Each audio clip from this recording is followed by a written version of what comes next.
Bayangkan ya, orang itu kalau memang iri hati saudara, dia akan cari cara untuk bunuh engkau, untuk halangi karirmu, untuk lakukan sesuatu agar kalau bisa kau mati. Kenapa kita perlu bergantung sama Tuhan? Karena dunia ini terus berubah.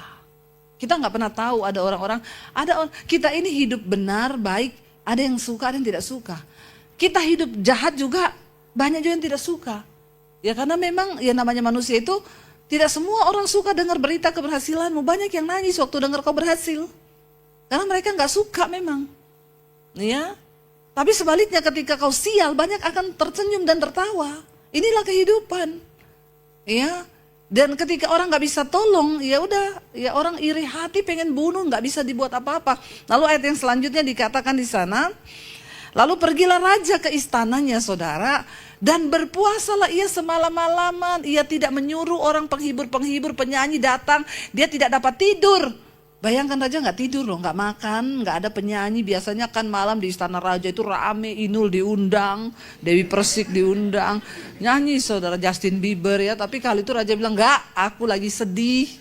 Karena orang yang aku sayang mau dihukum mati. Dan lalu kita berkata pagi-pagi sekali ketika fajar menyingsing, raja langsung berdiri dari tempat tidurnya dan dia buru-buru pergi ke gua singa, pengen tahu Daniel itu udah mati. Dia sedih sekali. Ketika ia sampai dekat gua itu apa dikatakan?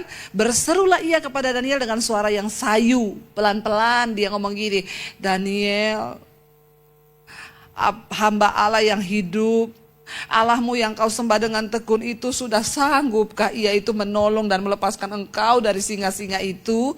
Lalu Daniel bilang kepada raja, ya raja, kekallah hidupmu. Kaget, padahal raja ngomong pelan-pelan karena dia berharap nggak ada suara pasti. Udah tinggal tulang belulang, udah mati nih.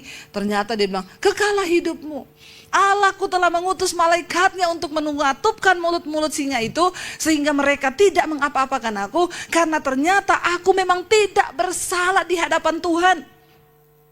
Tidak salah di hadapan Allah, tetapi juga terhadap Tuanku ya Raja, aku juga nggak melakukan kejahatan. Pastikan hidupmu dalam kekudusan, karena waktu kau dianggap Tuhan tidak bersalah, maka pembelaan itu datang dari tangan Tuhan.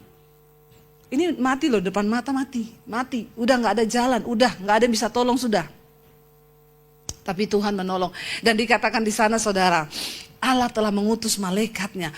Lalu dengan sukacita raja memberi perintah supaya Daniel ditarik dari dalam gua itu. Maka ditariklah Daniel dari dalam gua itu dan tidak terdapat luka apa-apa kepadanya karena ia percaya kepada siapa? Allah. Amin saudara.